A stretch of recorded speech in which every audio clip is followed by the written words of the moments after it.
Hey everyone, welcome back to Talking Cardboard. On this special edition, we have a review copy of Stonespine Architects that we're going to review for you right now.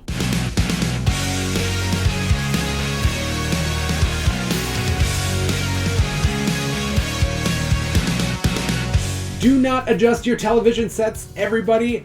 We are the regular crew of Talking Cardboard, despite our shuffled up order here. I'm your host, George, and if you're enjoying this content, give us a like, give us a comment. We love reviewing games. We love checking in with the community, and any interaction really help boost the viewership of our content so we can be reaching more people. Immediately to my right, we have Corey, then we've got John, and Nick's all the way down at the end. But I'm going to start with Nick first. Nick, how did we get a hold of this game? So hopefully some of you viewers are familiar with Con of the North. That's one of the largest board game conventions in the state of Minnesota where we happen to all reside.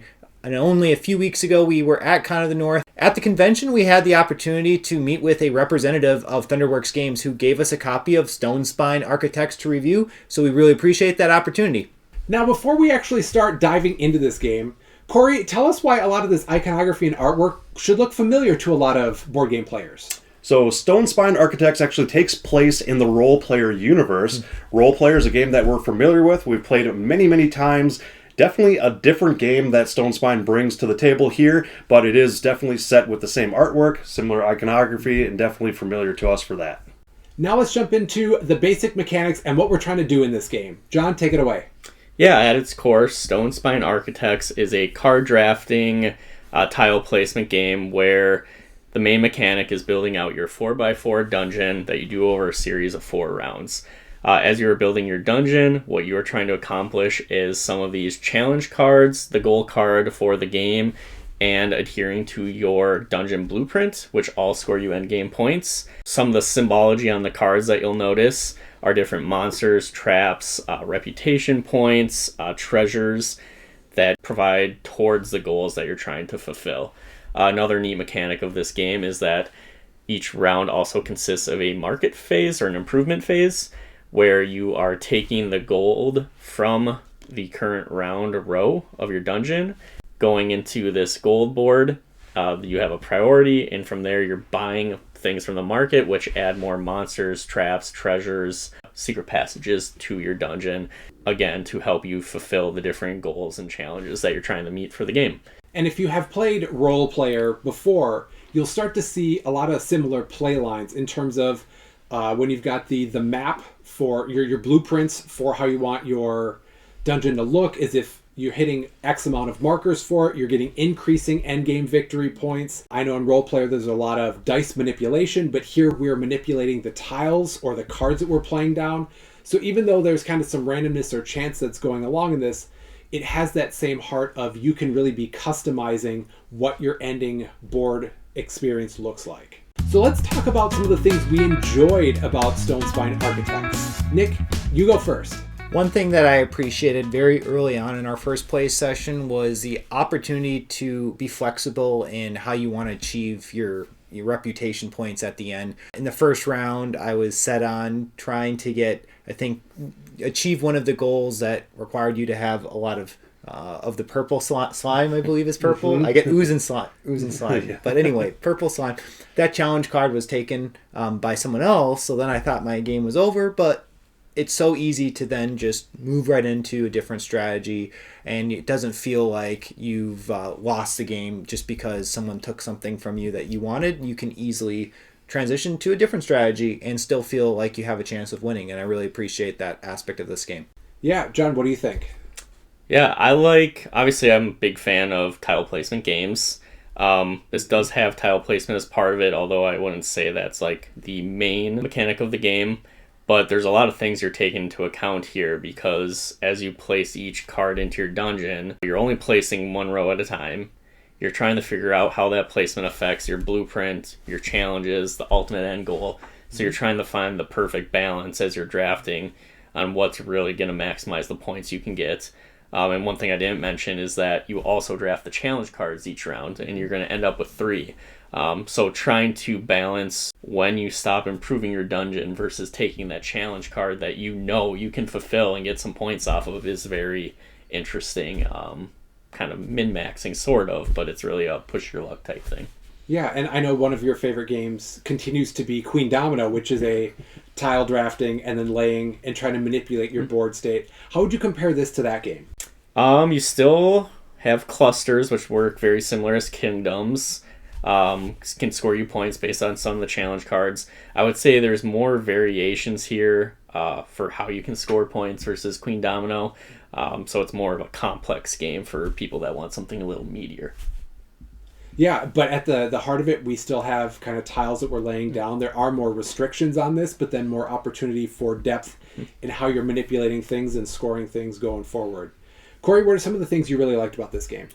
Yeah, like we said, albeit it is a little bit more complex game than just the simple basic games, but I mean, we've all played hundreds of board games now at this point in our board game careers. So what I appreciate a lot about this game is that it does look simple and streamlined on the surface, which it is. It's easy enough to, get into, jump into, learn the rules of it, but it does have a little bit more complexities with the different patterns and variations in the scoring. So the variability in the scoring, the ability to pivot your strategy provides a lot of kind of brain thinking and a little bit of depth, but also I think what I appreciate the most about it, honestly, it's just the simple card drafting each and every round. It makes it for tight, very difficult decision making. Every player starts off with only 5 cards in their hand. You take one to draft onto your, basically place the tile into your kingdom, pass it around the table, and then you're left with 1 card at the end of the round that you're just throwing away. So each time you're getting a new fresh hand of cards from the player to your right or to your left, it's just that tough decision on where to place, like John said too, where to place the card for that row, for that round, because you don't necessarily know how the next round or the next row is going to play out in future rounds. So I really love the card drafting mechanism in this game the most. Yeah, and I want to build off of that too, that the two games that I kind of compared this to in my brain as I was learning it and as we were playing through it a couple of times would be Queen Domino and then Role Player. Yeah. And it takes parts from each of those games and it fuses them together in a really good way. That I like with Queen Domino is there's the drafting element of it. There's kind of the spatial reasoning that's going on.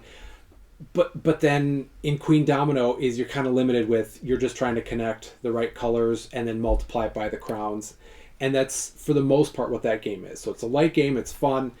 There's a lot of I'm taking the tile that you wanted. But in terms of trying to score points is if things are starting out poorly, then they kind of cascade a little bit more from that. But as Role Player, you've got the artwork, you've got the idea of a really deep game, but a lot of it is you're just kind of playing by yourself. Yeah. And there's not a whole lot of player-to-player interaction, at least kind of in the playthroughs that we've done with it.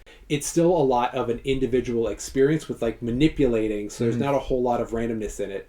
But with this, I think that this merges those two ideas really well. That there's a lot of things most of this game is about drafting. Yep. So there's a lot of things that you're drafting the card and then passing the rest off. Then you're trying to think of what you want to be playing, not only on your board, but also the person next to you with their challenges.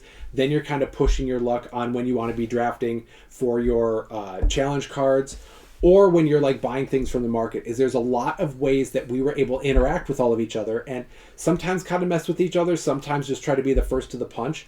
And I thought that it was really well done, where you're playing your own board, you can't mess with anybody else's board, but at the same time there's a lot of things that we were doing that were forcing good player-to-player interaction, and I really liked that merging with those two other games.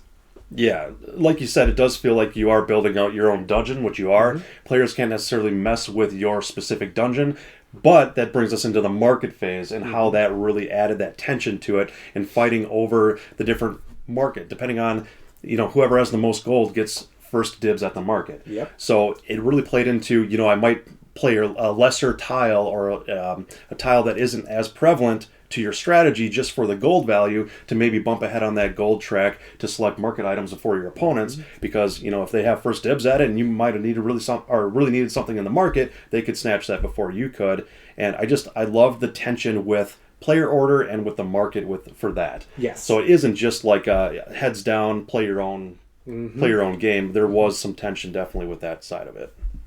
Yeah, and we found different opportunities to have that bear out. That I know that there would be times when everybody was trying to get as much gold as they could for jockeying for, you can be buying 2 treasure chests on this so you can really augment your board. Or other times where people were just seeing where the chips they fell where they may. And I know in particular there was one time where I just, for whatever reason, had such a gold advantage for that round that I was able to buy a few things before I came back to the pack, and then like spent a whole bunch of gold on one particular thing in order to try to give me an advantage. So there's a lot of tension that's built in this game, and it really still lighthearted, but like the stakes are continually raised. And then when you're trying in that last round to make sure all your ducks are in a row to maximize your victory points at the end, I think it's really well done.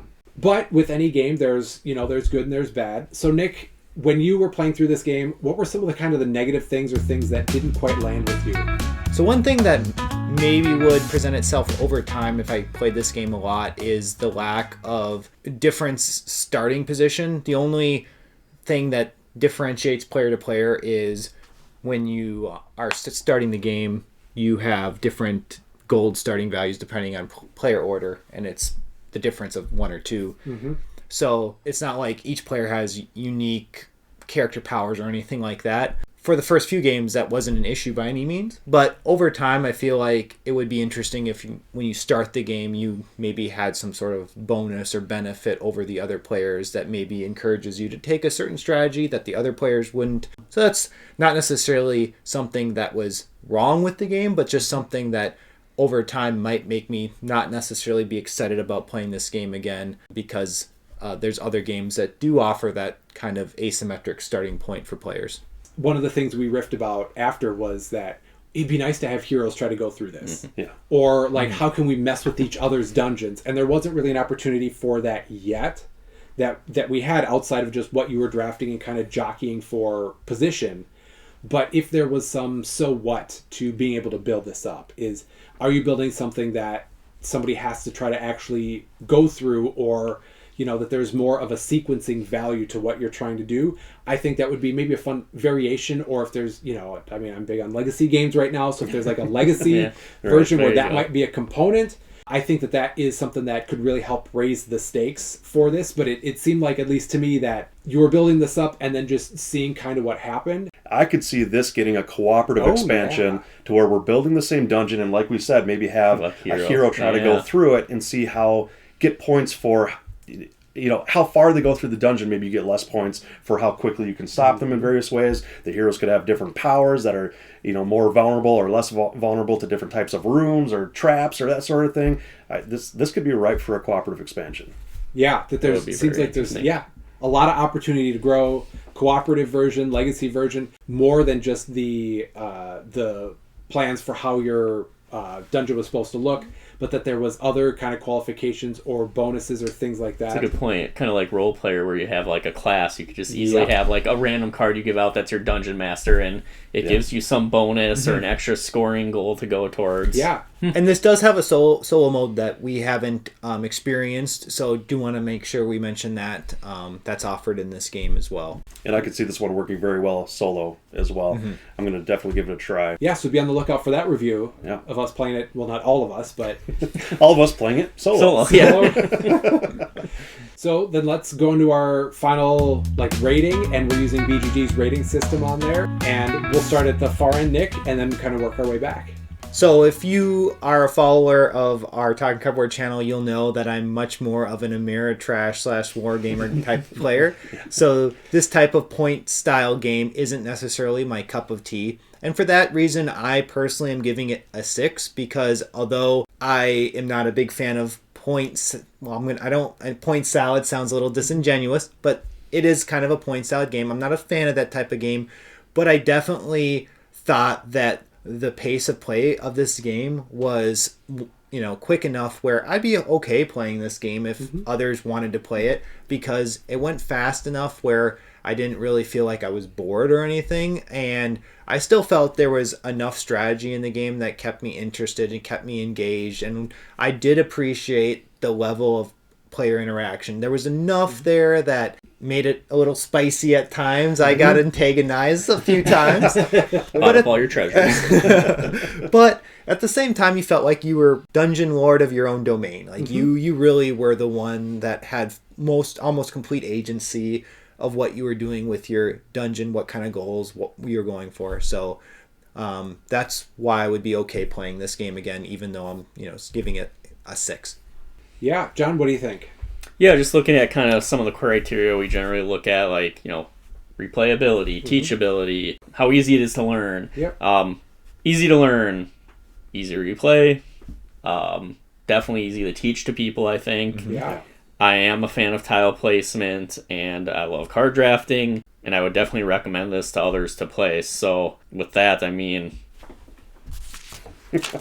It's top down. Yeah. I mean, that just tells you everything you need to know. But yeah, that's a solid 8. I just like how everything works, even with kind of my, one con of the priority track. I still think it's a solid game. And I had fun every time we played it. Even, I thought I was doing bad that game. And you just turn it around or find ways to make the most of, the challenges you're given. And yeah, it's a great game. And then, Corey, what do you think? What's your rating on this game? By nature, I am a heavy Euro gamer. I like many mechanisms, a lot of moving parts, a lot of strategy. So this isn't typically my style of game if you were to say, what does Corey enjoy playing the most? But having said that, this game sets out to do exactly what it sets out to do perfectly, in my opinion. Having said that, it's not going to get the highest of ratings. I'm going to come in at an 8.5 out of 10. Ooh. Still an excellent game, or just bordering that excellency. Everything it does with the card drafting. I love card drafting. I love kind of jockeying for position to be the first at the market or for your goal cards. Like Nick said, it plays very quickly, 45 to 60 minutes. Every single time we played it, it was right within that time frame, so you could just re-rack it back up and play it again. It did not overstay its welcome at all. I've been longing for a game that felt like tile placement, kind of like Queen Domino. Been longing for that game that kind of scratched that same itch or gave me that same feel and did it just as well as Queen Domino for me, and this game does that for me. So 8.5 out of 10. Yeah, that's awesome. And we do, like, in general, like kind of tile laying games, and we love any drafting games because it pits us against each other. So in that same vein, I'm going to give it an 8 as well. I liked the ways that we could kind of interact with each other. I love trying to min-max my board, and I really enjoy a lot of the things that Role Player brings to the table. I think with expansions or different directions that this game could go, and hopefully it takes advantage of those, that this could jump up to a 9. Whether it be a cooperative mode, whether it be a campaign or a legacy, or just expansions where there's so much opportunity for this game to grow. And I think that then it would really give it much more kick, much more... It's got plenty of replayability as is, but much more depth and exploration. Because we're building dungeons, and that's what it's all about, is exploring a dungeon. Yep. So that this has opportunity to really grow, and I enjoyed our experiences playing this game. So a solid 8 with hope that it could grow up to a 9 if we get some expansions for it. So it sounds like from all of us here at Talking Cardboard, we definitely enjoyed this experience. It's a game that we will enjoy playing again, and we're hoping that it will have expansions or increased opportunity for us to revisit this with more content coming at you. Before we sign off, Nick, do you want to add anything? Just another big thank you to Thunderworks Games. Thunderworks is what we'll say the local publisher. They're all across the border in Wisconsin, so we're really appreciative of working with publishers both in the state of Minnesota but also over the border too, and we really appreciate that opportunity. Yeah, so from all of us here at Talking Cardboard, thank you. If you enjoyed playing this game, leave in the comments what you like best about it. Leave in the comments your high score, because right now John with 105, I think, is the highest score. Hopefully that's so good. Yeah, let's see. Otherwise we're going to look foolish. Well, you don't need a score to tell us that. So from all of us here at Talking Cardboard, thank you, and go out and play some more games.